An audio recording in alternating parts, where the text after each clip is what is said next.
Hey, y'all. It is Thursday, April 23rd. It is approximately day 473 of quarantine for those keeping track. This is Teal Talk, and I'm your host, Jenny Guy. I'm the director of marketing at Mediavine, and more importantly, I have finally fulfilled my childhood dream in this quarantine and become a carbohydrate.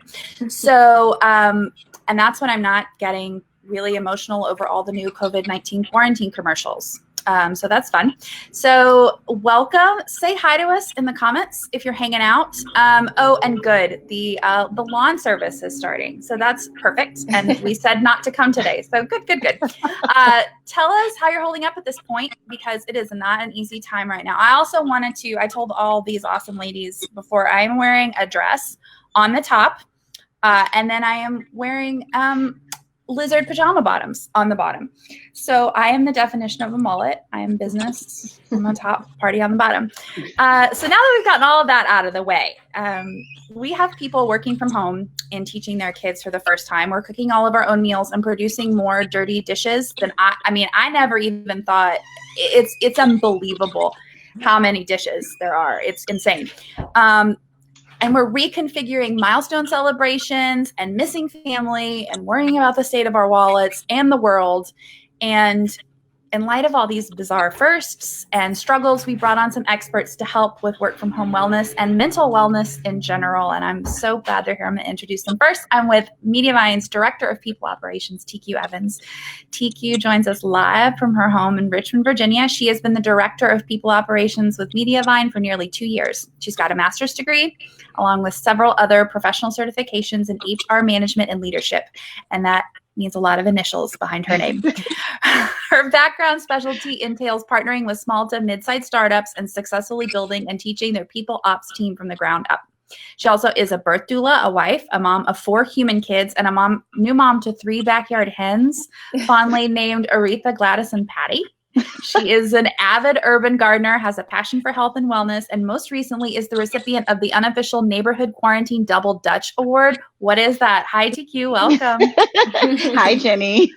I look forward to getting into that. Oh, do you want me to tell you now? Yeah, please. What is that? Oh, yeah. So I started just doing different activities with my neighbors, like virtual activities. And we're kind of taking it back to, we're all like 80s babies. And we did, jump rope, double dutch. So my neighbors and I we bought hula hoops and all these things. And we do like virtual backyard competitions. And so far, I'm the winner of the double dutch category. That's pretty incredible and impressive. We're so glad you're here. I can't believe it's your first episode. And then our other 2 ladies are Litsa Williams and Eleanor Haley. They are the Baltimore-based mental health professionals and co-authors of the site What's Your Grief, where their mission is to promote grief education, exploration, and expression in both practical and creative ways. Their work has been featured in the U.S. News and World Report and the Huffington Post, among others. Ladies, welcome. Thank you for joining us. Hi, thank you for having us. Yeah, thanks for having us. Okay, so guys, if you're out there and you have questions on working from home, coping with it all, if your thoughts and fears are normal, whatever you want, whatever's going on right now, post in the comments. If you don't have a question, just say hi. Tell us how you're doing. We are here to help. Okay, let's start out with what the 3 of you do on a regular basis, and then hear a little bit about how that's changed during COVID times. And we'll start out with TQ, because I think a lot of people have no idea what people ops is, because it's not a common term. Okay, so as Jenny mentioned, I am the Director of People Operations with Mediavine. And basically what that is, it's a little bit human resources, a little bit therapy, a little bit employee relations, organizational development. So basically, my job is to make sure that employees have everything that they need to feel motivated, to feel engaged.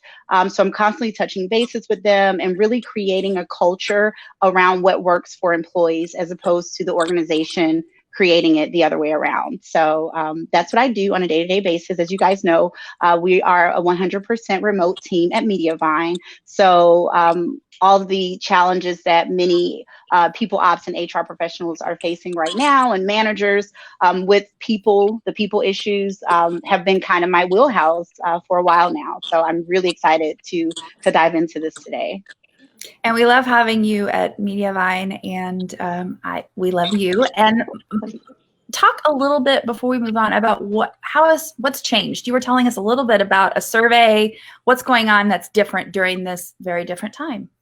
Yes. So basically, one of the main things that's changed for organizations is that human resources and people operations professionals are really having to step up. It's really our time to shine here because the focus is really on the people. Yes, organizations have goals and there are things that need to be accomplished, but none of that works if the people are stressed, if the people are overworked, if the people are having challenges. So one main thing that has really changed is that we are needing to dedicate more time, more resources, look at tools and platforms to help manage our people, but not just manage them, to help to provide an outlet for them to express concerns. So we recently launched a employee engagement and survey platform because we wanted a really easy way for employees to let us know, like, we don't have a brick and mortar, so employees can't just pop into their manager's office and say, hey, I'm having an issue. Yeah. And honestly, because we're remote, we may never, some people are really isolated and sometimes suffering in silence. And so by adopting certain platforms, we're able to easily throw out questions and just, we recently did a checking in on you survey. And literally the only goal of that survey was to say, hey, how are you? How can we help? How can we support you? We're here. We care about you. We're happy you're part of the Mediavine family. How can we help? And then really trying to listen and understand what employees are saying and try to provide solutions along with managers and employees of how to help create a better experience during this time. Love that. We appreciate it. Okay, same question to Eleanor and Litsa. And you've got some fans already posting, and some fans internally from Mediavine that are talking about what your site has meant to them. So we're so glad you're here. So can one of you please, or both of you, whoever wants to start, talk about what you guys do on a day-to-day basis and then how you're adapting that in our unique times? Sure. So I think what we do on a day-to-day basis, it varies a lot. So it's hard to really sum it up. But What's Your Grief in general is an online grief and bereavement support community, but one that also does some things in person as well. So our background was working with people in person who were grieving. We moved that into the online space when we founded What's Your Grief. And a lot of that is through articles, social media support, a podcast, e-courses, webinars, and then we print and sell grief materials to hospitals, hospices, funeral homes, grief centers, anyone who could use grief and bereavement support print materials.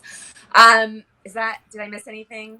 The only thing I would add is that we do a lot of training for people who work in any field, who may come into contact with people who are grieving.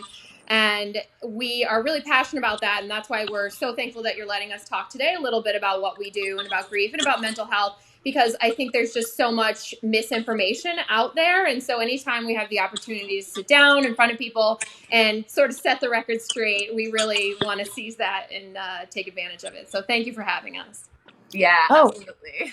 We're thrilled to have you. And it's such an important topic, and I'm sure I'm preaching to the choir, but we don't talk about it really at all. Talk about how to grieve or how to help people. And I think also grief gets placed into a really specific box that means death, and it doesn't necessarily mean that. And actually in this time, when you look at what people are going through, and it is a whole lot, we're grieving the loss of jobs, our social interactions, all of these non-death losses. And you wrote a great post on your site about that. And I would love for you guys to go into that a little bit more, talking about these non-death losses and how to cope with them. That would be really helpful.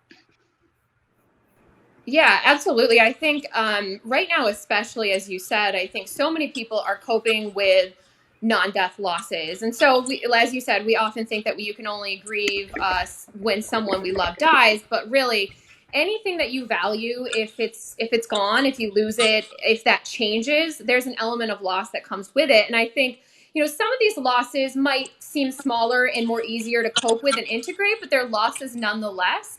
And one of the things that we just always want to really emphasize is that anything that you feel grief over, any loss that has caused you any sort of distress in any way, is something worthy of being acknowledged and grieved. And that's something that our society doesn't really do well. Oftentimes we say, oh, you can only grieve certain losses, and other losses you just need to kind of buck up and move forward. And I think right now, especially, people are grappling with this a little bit because some people are facing such significant losses that relate to death and illness. And so other losses, we feel like, oh gosh, do we really even have the right to grieve? Is it selfish for us to grieve? And we just want to emphasize that, no, it's not selfish to grieve. Your grief doesn't take away from the fact that other people who are grieving are, it doesn't take away from their grief. We all are facing big and small losses right now. And so we want to emphasize that people absolutely should name their grief and feel it and express it. Anything to add to that, Litsa? No, I think I think right now, one of the things that we've been amazed to see how comforting and reassuring it is to people just when we say, like, it's okay to label it grief. It's okay to call it grief. Grief is literally defined as our normal and natural reaction to loss. And so I think part of it's amazing how sometimes just when we know it's okay to say that and name that feeling, that it really is helpful for people. And then looking for, what does it mean to cope with that? How do we name it? How do we give space for it individually, as a family? And then figuring out from there, what does it look like to actually cope with it during these times? Yeah. It is weird how, and I do this personally, it's so hard. It turns into like a competition and you're not in a way that like my grief is bigger than your grief, but in a way of my grief is not significant. Mm-hmm. What I'm experiencing is nothing like compared to what they're experiencing. So I should shut up and get on with my life and stop being a big baby about it. But that's really giving space to it. I love that. How do you recommend giving space to it? And Tiki, I'm going to have you weigh in on that too. Giving space to your feelings and your emotions, especially when maybe you don't have physical space. I think a lot of us are in that circumstance right now where we don't actually have physical space to do anything.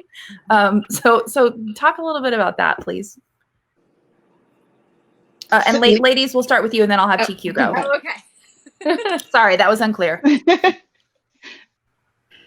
I think just being able to, like what you just said, is being able to own it and label it and call it that is the most important step for many people. And I think beyond that, it's just acknowledging that there's loss there, right? And we can put those things into perspective. We can find ways to cope. We can find ways to try and make the situation a little bit better. But there is that element of loss, and it's something that's going to stay with us in a way, and that we have a right to feel. And I think that's the biggest hurdle for so many people. There are so many different ways to cope with your losses and with grief, and that's something that's really important for people to know, is that coping with grief doesn't look one certain way. Grief never looks the same from person to person. And so we just encourage people to find the things that help them to feel better and to process what they're feeling. Some people it's journaling. Some people it's creating art. For other people, it's reaching out and talking. And so whatever it is that works for you, we encourage you to really lean into that and do it. Yeah, and I would add like those moments where it comes up for you. Just note, like the act of noticing it's coming up, and the act of then realizing that comparison thing, like catching it in ourselves. A lot of that is like that like little voice in our heads that we feel, and thinking about how's that affecting our behavior. So maybe it's in a moment where you were planning to have like a girls' weekend that didn't get to happen because of this, and you're having feelings, but you're like, I don't want to say that when there's all these other bigger things going on in the world. And it's going, you know what? No, it's okay. Like, it's okay for me to reach out to those people who I was supposed to be with and say, this is really sad. Like, I was really looking forward to this, and this was going to be a great, time away or moment to connect. And if it makes you feel better to say, I know this isn't the worst thing happening in the world, like, you can say that to make yourself feel better, but you don't have to say it. Like, it's okay to just say, this is a feeling I'm having, and I want to be able to express it and share it with you. And we all have the right to do that, even when it's not the worst feeling. In all moments in life, there's always someone going through something worse than you. I promise. It doesn't mean that we can't still talk about the things that we're going through. Yeah. Love that. TQ. Same to you. Talk a little bit about making space for emotions and all of the things, even when you might not have space. Yes. So I think for me, the thing that helps me is exercising gratitude and practicing that every day. Just opening up a little bit personally. I think one of you just mentioned that sometimes people grief becomes a competition. So for me personally, last year I was diagnosed with terminal cancer, which was really, really hard. And then a week ago, I lost two of my neighbors within 48 hours to COVID. They actually lost my neighbors. And there are these horrible, horrible or seemingly horrible things that happen. And I think the best way to do it is to practice gratitude, and also to go inside, because there are a lot of things that are continuing to happen that are beyond our control. There are things that will continue to happen that are beyond our control. And the only thing that we can control is how we internalize those things. So I've been putting a lot of work and a lot of effort in doing the work, the internal work inside of myself, to be able to control the things that I can. So I'm in a house with 4 kids and a husband. We're both working full time. And so I carved out my own little space in the bathroom. And I kind of created just like a table that has candles on it, and it has different crystals and things that make me feel happy, different pictures, different sheets of paper to write gratitude things on. And I go into that space as a routine every morning, and even in times where I'm stressed, and I close out from everything else. And even if it's just 15 minutes, I have this little space inside of my house where I'm able to go inside of myself to help to heal myself, so that I can come out better and more prepared. So yeah. Love that. Ladies, you're both nodding. Do you have anything to add to the private making a space where you don't have a space? Anything to add to that? Well, what I love about what you just said is you described the two kinds of space, because there's literally physical space, but then there's time, and that's its own sort of version of space. And so I think right now, one of the things that we are all collectively struggling with is, for different reasons, routines have been upended. The way that our time is being spent looks very, very different. And so I think creating that physical space is so important. And then saying, my time might be completely chaotic right now, or suddenly I haven't been working from home and I am, and time is spilling into different areas in different ways. And so it's especially important that I carve out space that's dedicated to tending to myself, self-care, whether introspection, or it might be on the other end. It might be what I'm missing is connection, and I need to carve out time for connection. We've had a lot of people on our social media talking about how their coping was very much based on finding and seeking support from others grieving, and that now has to be a lot more deliberate. You have to really create the time and space for that. So I think both aspects of that are so important. Mm-hmm. Yeah. Wanted to share that Lori Bostwick made a comment here. She said, "What's Your Grief has been very helpful to me over the past almost 3 years since my 17-year-old daughter was killed in a car crash. I'm very transparent about my grief and have had several people tell me that it's a glimpse into grief. There is such a need to show grief as it really is." And she also said, even within the child loss community, people tend to rank their grief. Mm-hmm. Grief is grief, and it's all hard. Yeah. Oh, thank you. I love that. Thank you for sharing that. So from all of you, because all of us have different experiences, do you guys have any tips for parents going through dealing with this with their kids who are experiencing their own levels of loss, but maybe don't have the words or the ability to do the things that adults do? Sometimes do. I mean, I'm listening to you, TQ, talk about carving out the space, and I want to do that. I'm not doing it, so I need to start doing it. But I'm an adult. I'm responsible for my own damn self. But for kids who cannot express themselves, how do you help them? Yeah, I think that going back to a lot of what we just said, because I think a lot of times there are a lot of special considerations for kids, but then a lot of it is pretty similar to what we say to adults as well.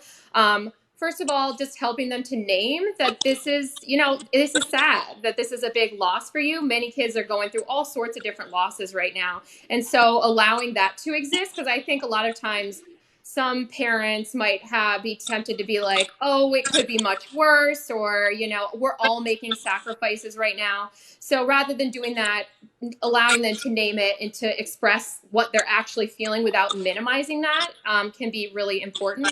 And then leading them, to do the coping that works for them, just like we said with adults, whatever it is that works for them, whether it's finding that gratitude, whether it's carving out their own personal space or reaching out to other people. Maybe they want to journal. Maybe they're spending a lot of time on their phone, and we normally would say, oh, screen time is over, phone time is over, but maybe giving them a little bit of extra time to connect with their friends would be helpful. So I think just validating what they're going through. A lot of things that we've seen, and because we're all on social media and online watching the television, many of us, I think we've seen how people have tried to help find maybe alternative ways to have these experiences and those next best things, maybe to having a graduation or a birthday party or a prom. They're finding other ways to connect people and to have certain experiences. And I think that's wonderful. And when that is an option, finding those alternatives,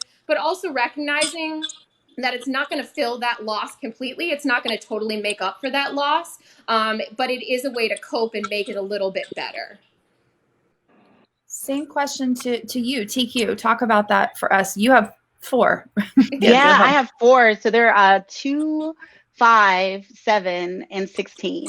And we do a lot of talking in my family because each of them are handling it differently. And very surprisingly, they're little people, they're little humans. They all have different personalities. And prior to this, my 5-year-old was having tantrums in school and just really having a difficult time dealing with, other things that were happening. And so this time for him has been amazing. Like, he's wanted nothing but to have individual time with mommy and lots of love and kisses. And, every hour or so, he may even come in during this live today, but he comes to get like mommy love. And so for him, I think that it's a very positive experience. And so my 7-year-old has expressed that he misses his friends. My 2-year-old, she's kind of too little to really say. And my 16-year-old has his own set of challenges as well. So I think as we become more intentional about self-care practices that work for us, I think it would be a disservice not to share those same practices with your children. So I've introduced journaling to my kids. The older kids are able to actually write. And we try to write every day or every other day. And the little kids are encouraged to draw. Let's draw out our feelings. Let's draw a picture of how we feel today. Also, we'll find someone on YouTube and do like a 15-minute yoga in the morning to get things started. I've introduced breathing and meditating with them. So all of those little things on a level that they understand. And then I'm able to share those experiences with them and not necessarily have it as something mommy is doing by herself. It's like, this is what mommy is doing, and you guys, let's do it together for a few minutes. So I think that's so great. You're introducing so many different ways to cope to them. Yeah. And so it's not always going to resonate with every child, but it's important that we introduce these things, and hopefully it does resonate, but it's helpful for them to look at all these different outlets and say, what is working for me and what doesn't? What do I love to do? What don't I love to do? And so it's so great to give them these opportunities young, because these are tools that they can carry with them forever into adulthood. Litsa, anything to add on that? I mean, seeing as there is someone with 3 children and someone with 4 children who have already spoken to this, and I only have a fur-legged child. I feel you. I will not speak on this. I am also in a similar boat. Okay, so let's shift a little bit away from that, the parenting, and let's talk about employees, people that are trying to work from home for the first time, or they're used to working from home like we are at Mediavine, but now have a lot of other people that are working from home that were not there before. Can you talk about what tips can you give for this overwhelming feeling? Also, I mean, not to discount the fact that there's a global pandemic, which is weighing heavily on most people's minds right now. TQ, any tips on that? Yes. So one of the I fall in that category where people think just because you were in a position where you were working from home, whether it was full time or part time or so many days a week, that this should be easier for those people. But that is really not necessarily the case. One main thing is that I know in my household, having my husband now working from home also, we didn't really have 2 designated spaces of where to work. We also work very differently. He almost needs to be behind closed doors, and I like to work in the like well lit areas of my home. So I like working in the kitchen or working in the living room. You know, I'm more of that kind of remote worker. But I think one of the main things that are important is schedules. So my husband and I talk about what our schedules are. When does he have conference call? When do I have conference calls? Because that's going to be times where someone needs to kind of be around where the kids are. We also try to do routines with the kids as well. So basically, you know, every day, every morning, I wake up really early. So that's been a strategy that's helping, is to try to, if you can, steal time early in the morning before the rest of the household gets up, if you live if you live with others in your home. But even if not, routines and schedules are going to be important, and really trying to stick to those, because the days really seem to get eaten up, especially nowadays. And you realize at the end of the day, what did I do? What were my goals? So really writing things down is going to be huge.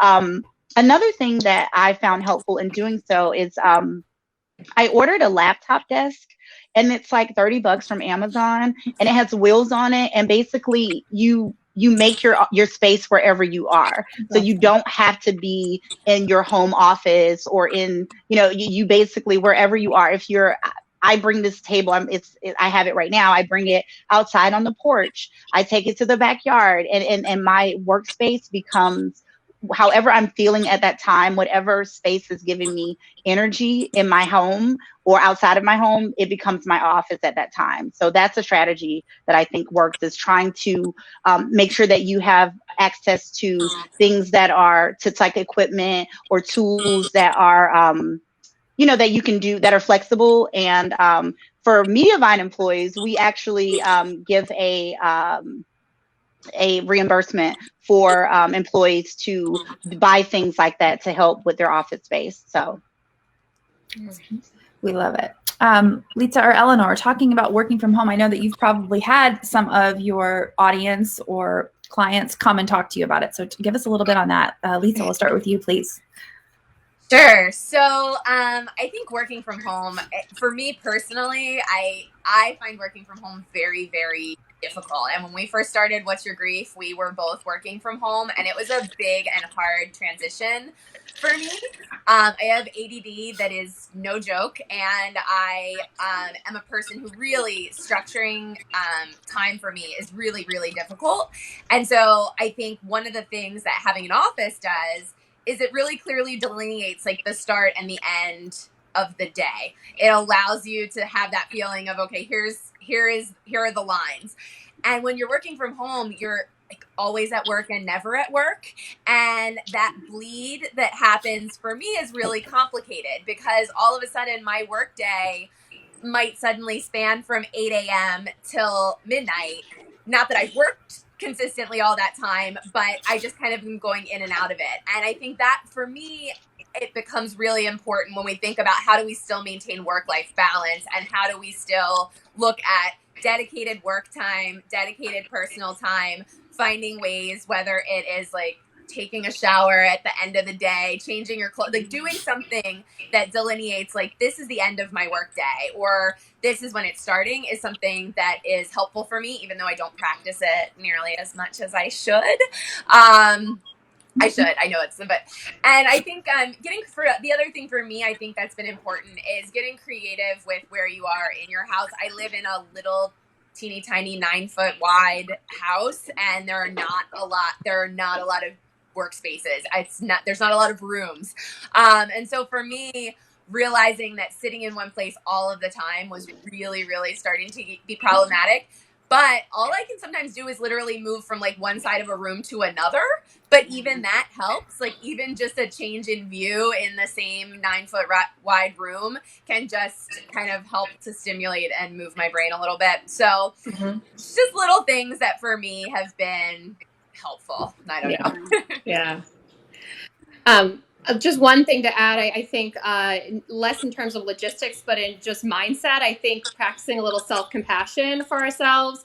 One thing that we always say to people who are grieving, because they have so much going on, they're grieving, they have regular life to deal with, they have the secondary losses and stressors they're dealing with, is to just recognize that this is not normal. This is not the way you're used to, right? Everything has been flipped on its head. And so we have to adjust our expectations a little bit. And we always encourage people to be careful how they measure themselves, because if they are measuring themselves against some impossible standards, they're going to get really frustrated and discouraged. And so we always tell people, don't compare yourself to who you were before all this happened, because that was a person living in a different world under different circumstances. And don't compare yourself to who you think you should be or would be or could be, this idealized future self. Just, compare yourself to where you began in all of this. And in translating it to this, just compare yourself to maybe if you set a couple of goals at the beginning of the day. Did you meet those goals? Yes. Congratulate yourself for each one that you met. Congratulate yourself for each of those smaller sub goals. For every single win that you have, give yourself credit, because I think when we don't measure up to some impossible standard, we feel like we failed instead of recognizing all the progress that we have made. So that's just the last thing I would add to that. And Jenny, could I add to that? I absolutely love what you just said, because I saw a quote on like Instagram about if you should be upset with yourself if during this time you haven't written the book you've always wanted to write, lost the weight you've always wanted to lose, started that business you've always wanted to start. It wasn't a matter of time, it was a matter of motivation. And I thought, that is just horrible. That is just horrible. Like, I call bullshit, because I just can't imagine, like, literally that is the type of stressors that we're carrying, like of expectations that we're carrying for ourselves. And I remember looking at all of these moms doing these awesome homeschool schedules for their kids, and they wake up and at 9 o'clock they're doing this. My kids literally have recess like 6 hours a day. Yeah. And and I started to, really, think about how all the things I'm not doing and all the things I could be doing better and more of. And then I stop and I look at them smile. I look at how beautiful the day is. And it's like, you know what, guys, this is what it's all about. So absolutely, having forgiveness, of having self-forgiveness and just having giving yourself grace, I think is huge. Yeah. I saw that same post, and on Saturday, I literally on What's Your Grief's Instagram posted something that I wrote in response to that exact message, because that is insane. It filled me with rage. I was like, no, we are all doing the best that we can, and whether you've written your novel or whether you've like just been binging TV shows, like none of us is more valuable. We're all doing the best that we can do. Or binging Oreos. It's all good. Exactly. And also, like, those actors and that crew that created that television show need their work to be respected. You are doing a service by watching Netflix. So please realize that and understand that. Yeah. Ray Ransom Coleman said Smart TQ heads to Amazon to order a laptop desk. Yes. Yeah. So, okay. On this topic, and I just want to get a little more specific about how not to feel this way, because with the additional responsibilities, plus the distractions of family being home, plus stress from the general situation and depression and loss, many people have been really reporting a loss of that productivity. Like, that's just pretty much across the board. We're hearing that. And then, of course, comes our very favorite friend, guilt over not getting enough done or not being productive enough, or like you said, not writing a novel or starting their third website or whatever, learning Portuguese, whatever that is. What are some of the ways that people can cope with these guilty feelings? Because I know for myself, that's a rabbit hole when I start there, and I'm not talk about productivity loss. If I'm sitting here beating the crap out of myself for not getting stuff done, I'm not getting anything else done. Yeah. So Eleanor, can you start with that, please? Yeah, I think, I can certainly relate to this. I think the hardest thing for me personally, I'm working and parenting. And before I could kind of compartmentalize those two, I could work and forget about what I'm not doing as a parent, and I could parent and forget about what I'm not doing at work. And now I'm trying to work, and I have a 10-year-old standing there staring at me, wondering where her lunch is. So it's hard. You can't really escape the sense that you're not doing enough, or you're not doing good enough, or you're failing certain people at certain times.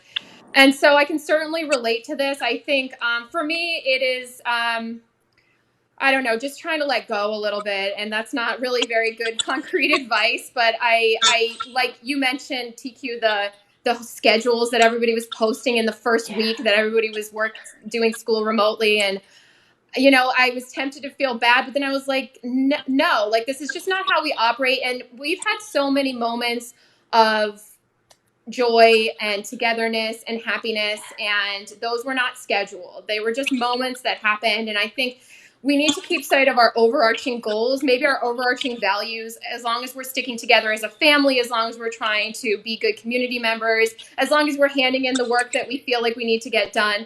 We're doing what we need to do, and we're staying in line with what we care about and with what we value. In terms of productivity, it may not feel all that helpful, those things, but I don't know. I think I'm going to look back on this time and think more about the time I spent doing those things with my family, or maybe doing things for our What's Your Grief community that felt really meaningful. I think I'm going to remember those more than all the different spreadsheets I finished. So that's just, you know, it's a little abstract, but how I try to look at it. Very true. Litsa, same to you. So Eleanor sort of referenced it, but for me, I think so much of it is about values and how we look at our time and how it connects to our values. And if there is one mantra, I think, for anybody to like stick on their mirror or wherever, if they're struggling with the productivity thing, it is that, like, my worth is not my productivity. My value is not my productivity. Like, who I am as a human being is more than that. And I think when we look at our values and we ask people about what their values are, you know, values like family, values like the time that we spend doing, you know, things to support people that we love and that we care about, and the things that in the world that are important to us, are often the things that bubble to the surface when we're talking about how we spend our time. So I think being really concrete about that, even not in these times, is helpful. It's saying, you know what are my top 5 values, and what am I doing every day that connects to those values? And in many ways, you're going to find that productivity it's maybe part of some of that, but it's certainly usually very far from the whole. I think in the moment, it's very easy for us to get wrapped up in this idea that we need to do, create. And that's the most important thing. When we take a step back and we actually look at those values, look at the time we're spending as much time as we can connected to those values, research shows that's what's going to help our mood and our well-being and help us to stay really grounded. So that's, you know, where I would encourage people to start.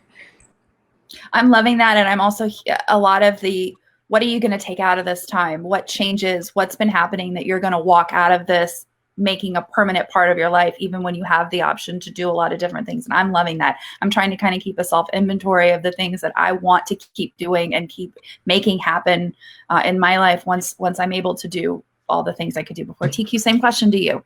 What was the question, Jenny? So yes, it was a while ago, and I'm circling too. We've kind of evolved, ladies. We were talking about how to help feel better, to assuage that guilt when you're not being productive enough, when you feel like you're not getting enough done. So I have just learned to release, and so I try to think back on when was the last time that I really remembered how to have fun. And as an adult, if it doesn't contain like a margarita or a trip to the beach, I just feel like it's not fun. And so it's like, So I basically, I go back to my child self, to my childhood, and think about the things that I did that were meaningful to me and fun to me. And that's why we ordered a bunch of hula hoops and jump ropes and all kinds of just things that I remember. Like, I'm teaching my kids hopscotch. Just playing. I learned to play again during this time. And that has really helped to center me and to balance me and to really, for us to evoke our, just the innocence of childhood a little bit more. It allows you, it's kind of a gateway to forgiveness. It's helpful to being able to release, because you're able to just enjoy life and kind of forget about it in a way. So I think we should be able to allow ourselves to change how we define our priorities too, when everything's kind of turned on its head and changed. I think all three of us just spoke to a shift in priorities, and what we're really focusing on as being important in this time looks a little bit different. So I think we should be able to look at what we've accomplished in different terms as well on a day-to-day basis. It might not be that our productivity is that we completed 3 work tasks. It might be that we completed 1 and then had 2 moments that we feel like wins were in a parenting way or in a self-care way. So this is just not our normal, right? And so I think we should be able to redefine a little bit of how we define our priorities. And I also think continuing with some of the coping mechanisms that we had before this pandemic or before this time, such as continuing to keep those therapy appointments.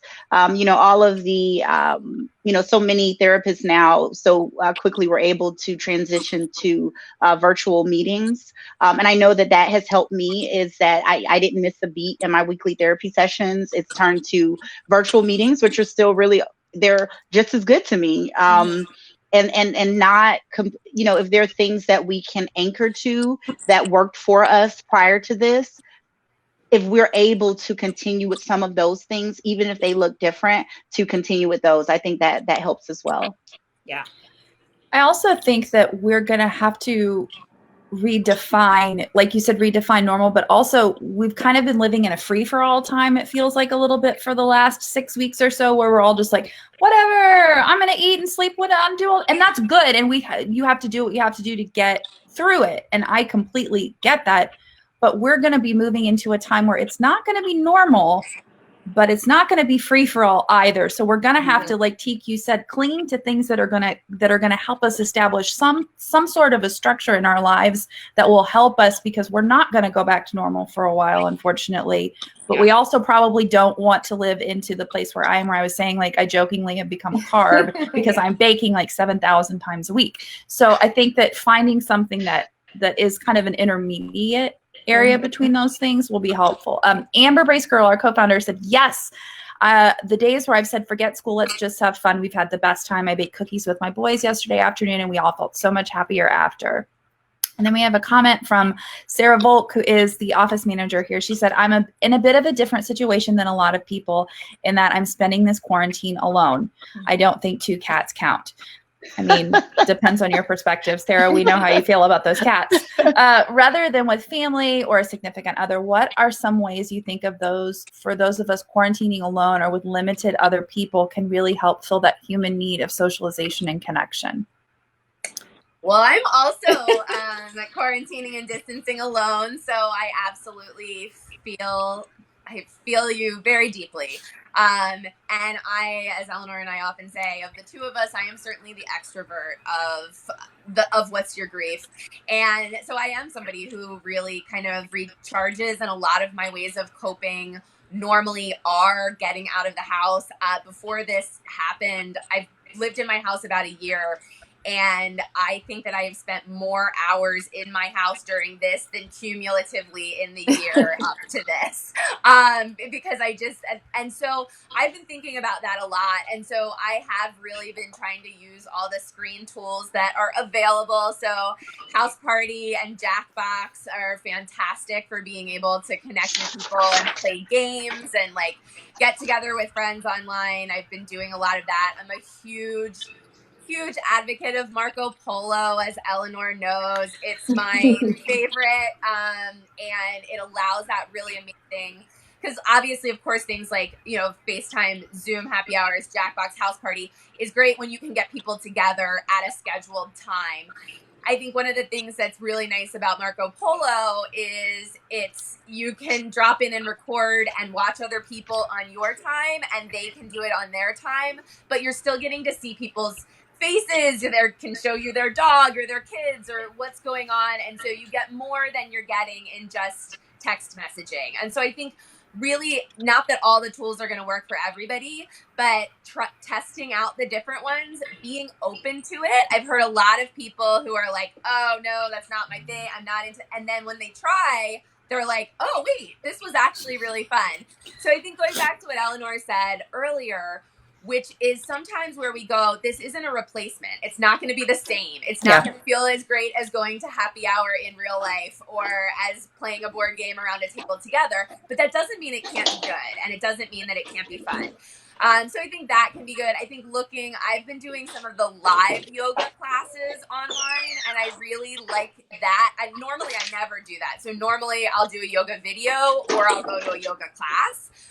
But I think the live yoga classes give you more of a feeling of like, oh, this is happening in real time. There is that person who is doing yoga, at the same time. And it just adds a little more connection than doing a generic YouTube video. So I think that can help with the people connection piece. And then I think the other part for me has been, really kind of channeling, if you're someone like me who maybe doesn't normally spend a lot of time at home, it's motivated me to be more deliberate about thinking about how do I make my space a space that I really want to be in. I think if you're someone who is out and about a lot, it's easy to not always tend to your personal space in the same way. So I think this can be a good opportunity to do that as well. Love that. Okay. Anything, TQ or Eleanor? No, I'm just listening. Okay. Eleanor, did you have anything on that one? No, the only thing I would add is just, I think sometimes we might have a tendency to say, it's not the same, so I'm not going to do it at all. Or, oh, I'll do that later. Or I'll just reconnect with people when all this ends, right? But I think that can really get us caught up in a rut. And we also actually don't know how long necessarily this is going to last. And so we encourage people not to get caught up in that thinking like, I'll do it later, or it's not as good, so I'm not going to do it at all. And to just give it a try. Just do it is often our motto in terms of things that involve coping, is just try it. And we think that it'll probably get easier and feel better as you continue to do it.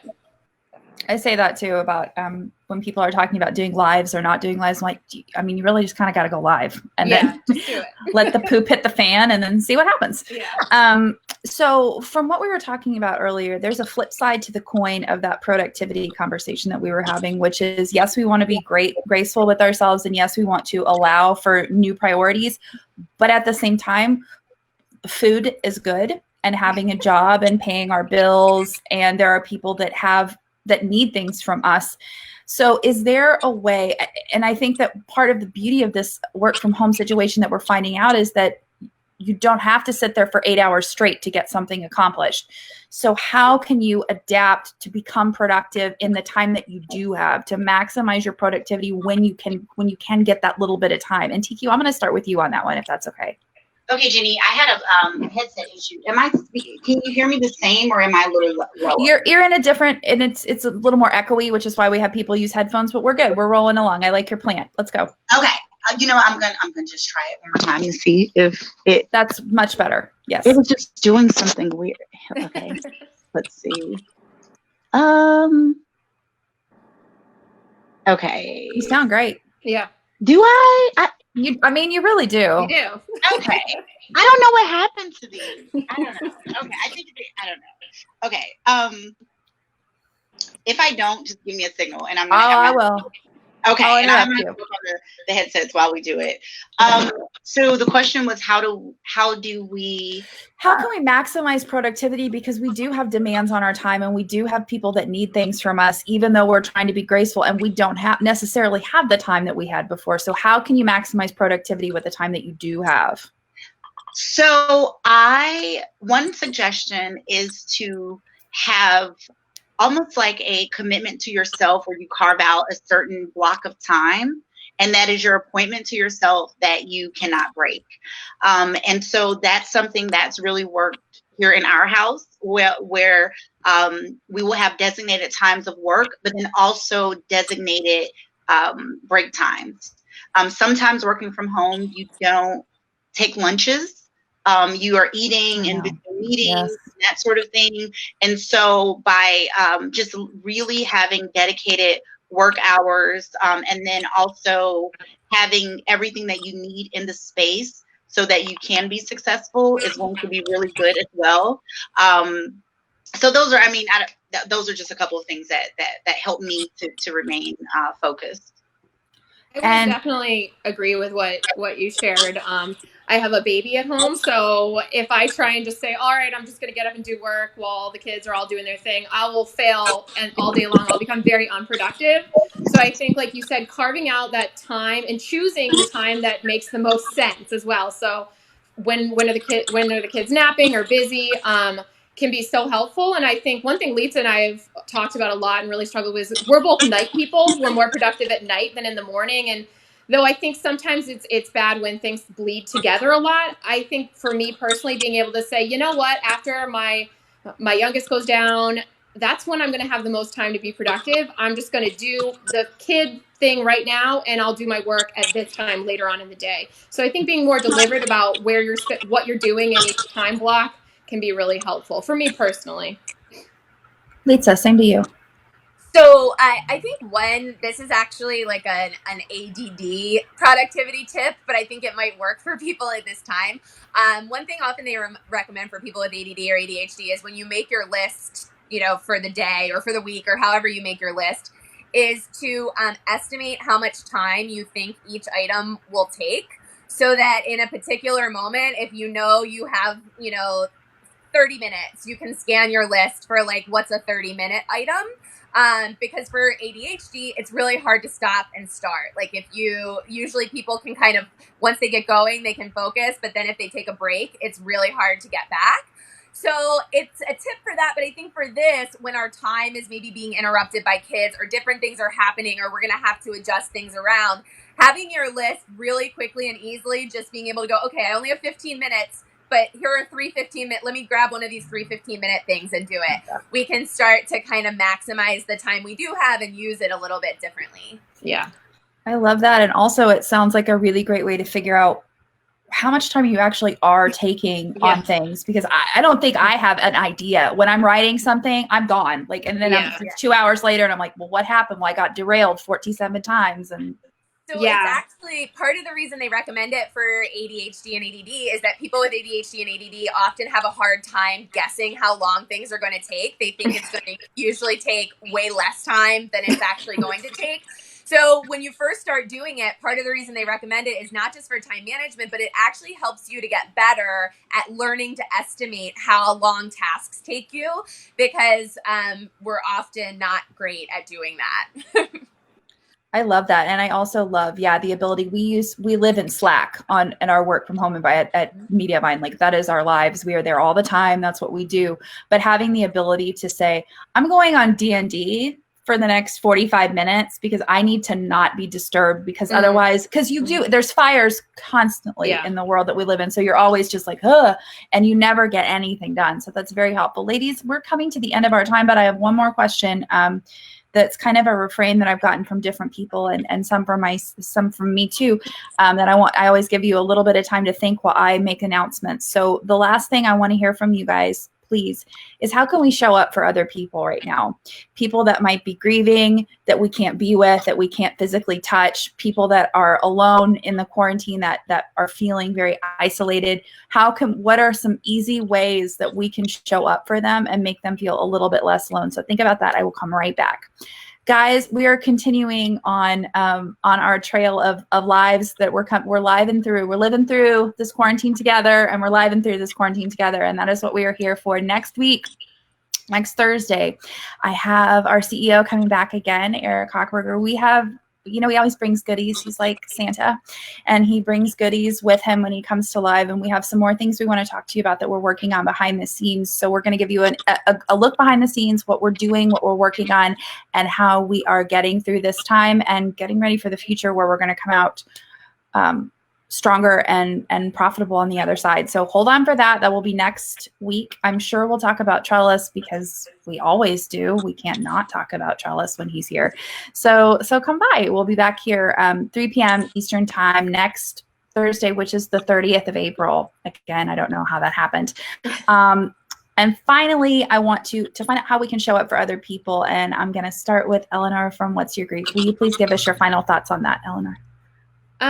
I think this is another one of those areas where it feels like, I don't know how I can possibly bridge the gap, the physical gap between us. So I'm just not going to. And so Litsa and I have talked a lot about this and about just the need to at least do something, right? And so Litsa just mentioned a number of different platforms we can use.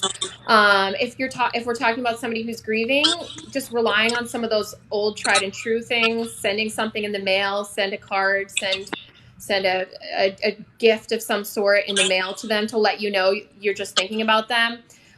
One of the things when we ask people who are grieving what has been the most helpful to them in their grief, one of the things people have said time and time again is just the people who continue to check in. So not just checking in once and thinking I'm done. I'm checking that box off. I've done that. Checking in again and taking the person's cues if it seems like they want a little space, but you don't have to do much. You don't have to be pushy. You don't have to invade their virtual space. Just saying, hey, I'm thinking about you. I love you. And I can't wait till I can see you again can really do a lot to let somebody know that you're thinking of them and they're not alone. Love that. Thank you, Eleanor. Okay, Litsa, from you, please. I think one of the things that for right now, very specific, I think, to people who are grieving is that one thing we don't do as often as we could is share memories and photos of loved ones if we have them. And I think this is a time where a lot of us have some time. And if you know people in your life who've lost someone and maybe you have some photos they might not have, or you have just like a story or a memory or like something, anything, a way that you like think about their loved one, taking this time to just say like, hey, I was thinking about your mom and I loved this thing about her. I remember this thing about her, and just using this moment as a time to reach out. I don't think we do that enough in general, but I think this is a time where things like that are especially meaningful. Love that too. Okay, TQ, finally to you. We can't hear you. You're muted.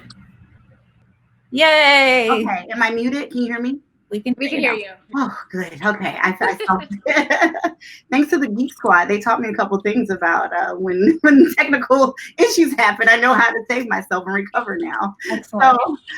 So one of the things I would suggest is being a good neighbor I think is really helpful. I have elderly neighbors who are not able to get out, and if you are having to go out and make a run to the grocery store, obviously protect yourself, utilize social distancing and so on and so forth.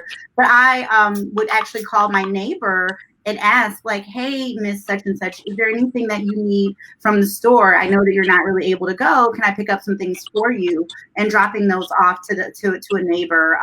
As you mentioned, you can send a gift. Amazon, Etsy, there are lots of care packages that are already made up that you can, that really creative folks have put together that you could, pay for and have sent to someone. I would also suggest starting pen paling again. Like, that's kind of a vintage thing that I think is awesome. I mean, how awesome is it to get a handwritten letter, 2-3 page letter from someone just telling you how they feel or how they care about you or what you mean to them. And lastly, I would recommend to being transparent and honest in your social media spaces, and not being a person to contribute to the everything is perfect image anymore. And really, committing to showing up in your social media spaces as your authentic self, the good, the bad, and the ugly. And by being your authentic self, you give others permission to express when they are stressed and when it's not this picture perfect, everything's scheduled. My kids are, like this picture perfect life. So those are some suggestions I would give. Yeah, love that. Can I just throw in real quick? I know you were sharing resources, but there's a great place in terms of sending care packages called Here For You, and they send really, really great grief and self-care care packages. So other than Etsy and Amazon, they're another great resource that we love. And I would contribute in there too. There is also no better time to send people something local or something made by a local artisan, a local jeweler, a local scarf, a small business owner. Send somebody a local restaurant, food, anything that can support people that are struggling right now. I think what you can kill two birds with one very happy stone. So I think that's, guys, this has been wonderful. Thank you so much for being here, and I appreciate it. Ladies, stay safe and be well, and we will see you again next Thursday, everyone. And subscribe to our YouTube channel and follow Mediavine on all our social media accounts so you can not miss an episode. Thank you, guys. Thank you. Bye.